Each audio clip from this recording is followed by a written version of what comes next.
what else are you working on in the future? Well, I got some remixes that, you know, like I did that Boards of Canada remix. Right. How did you hook that up? Were you fans of them, or? Yeah, I mean, you know, I'll try to make it's a long story, but I'll make it short. Like, basically, like, we met, you know, I've been fans of Boards of Canada for quite a while, and when we toured Europe with Cloud Dead, which was, I think, 2002, it was, like, right after Gio Gotti came out, and we met Boards of Canada in Edinburgh, where they live, on that tour, and, like, they were just like, you know, just like us, just cool, you know, well, I don't know if we're cool or not, but they were just, you know, it was just cool. It was like, you know, we met these dudes, and, like, it was clear that we had a lot in common, and they really liked what we were doing, and, of course, we were big fans of what they were doing. And we just kept in contact, and there was talk of doing, like, a Boards of Canada Cloud Dead tour, but Cloud Dead kind of fell apart, and they never really got their live show together, I guess. And then they did a remix for the last Cloud Dead record, which was called 10. Right. They did a remix of Dead Dogs 2, which I love, you know, and it was like a total honor for them to do that, because they don't remix too much stuff. And then, you know, I guess a couple years went by, and, like, you know, and we always keep in contact, but when they finished their last record, Campfire Head Phase, they sent me an email right before it came out and said, hey, we got this new record, and we've been thinking about, you know, like, would you be down to do a remix? And I was just like, oh my God, like, of course, you know, like, so, and, you know, and I did what I did, you know, like, I had made, like, a pretty long, like, ambient, like, stretched out, spaced out, very dark and twisted, like the dark side of what they made or something, you know, and you know, it was a really good thing for me. It was really inspiring, and, like, it really meant a lot to me that they would ask me to do that, because from what I understand, they had a couple remixes. I think Stereolab did a remix for them. Like, I think Warp commissioned a couple bands to remix their stuff, like, when their first record came out, or not the first one, but the Music After Record Children. And then with this new, you know, with this remix that I did, I guess, if I'm not mistaken, I'm the only one that they've, like, ever reached out to and, like, requested a remix. So it was just, like, a real honor for me, and, like, I just think we have such mutual respect for each other's, like, aesthetics, and, you know, I almost feel like this, you know, I mean, I could be totally full of this shit, but sometimes I feel like when I listen to their stuff, I'm just, like, kind of like, you know, I just feel like we're on the same wavelength, and, like, when they do something really that blows my mind, it's like, it makes me want to, like, really step my game up. I bet I can do something kind of as cool as this, but I don't know. Yeah.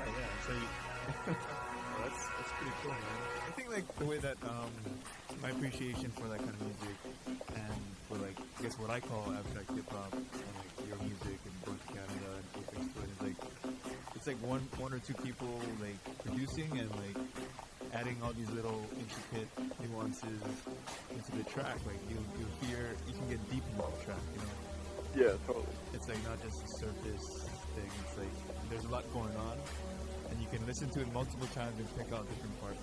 And I'm really interested in production.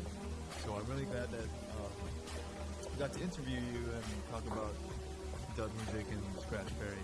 Oh, for sure. And dude, and you definitely hit on a really good point there, where it's like, and that's why I think, like, Boards of Canada are fucking geniuses. Is like, you know, yeah, this stuff sounds great, and it's, like, amazing textures and, like, cool little sounds, but it's like it all boils down to, in my mind, is, like, a solid rhythm and a great, memorable melody. And, like, if you don't have a good rhythm and a good melody, then it doesn't matter how cool your sounds are, or how great your textures are, or how wild you can make something sound. Like, you gotta have the fucking solid foundation before you can sort of masturbate all over it, you know.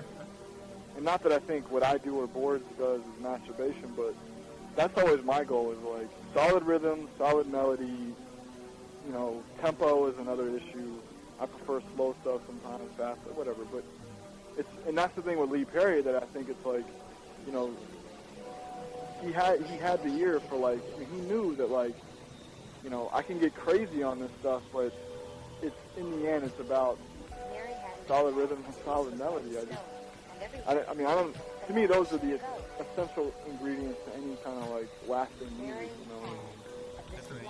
You can dress up a track in any way you want, but it's got to have that that essence or that soul, and Yeah, you build on that. Because in the end, that's what's ultimately gonna like draw you in. Is like, is it a good rhythm and a good melody? Like, if it is, it's probably gonna suck you in. And then, if you have that foundation and you start throwing in all kinds of tiny little details, which is what I like to do. Like I like to think that I got some solid rhythms and melodies, and then I like to get so deep inside of it because if it's moving me enough to make me want to keep returning to it, like I'll sit there and I'll just put all kinds of shit in there and take all kinds of shit out, and just hopefully it'll be the kind of thing that you'll want to listen to 100 times. You know, I mean, I've listened to that stuff 1,000 times because it's like I'm working on this stuff for years.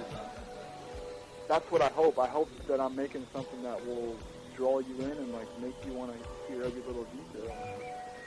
No, I don't know. Like, I don't know if I'm very successful at it, but that's like what Boards does, and to me, that's just the ultimate ish. Like that's what Lee Perry does. Like, that's what you strive for. I think definitely you hit on it. I just want to. I mean, like what I really strive for is just keeping myself interested, and like I have a short attention span, and like I don't like to sit there and like program all kinds of crazy drum patterns, and like I just want to be really spontaneous and like here's a dope beat, throw it down. Here's a great melody, throw it down, and just okay, now I got this foundation. How do I keep myself interested to want to keep listening to it and working on it?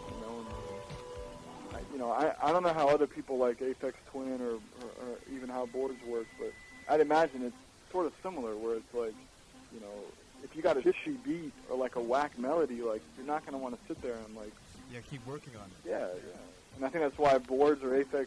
I mean, I'm a huge Aphex Twin fan, and like with his stuff, it's like, dude, that dude is a master at melody, and his rhythms are like unreal. And it's like you combine those two with like his textures and his quirky like sense of humor and like his dark side, like it just blows my mind. Like, how does one dude come up with this stuff?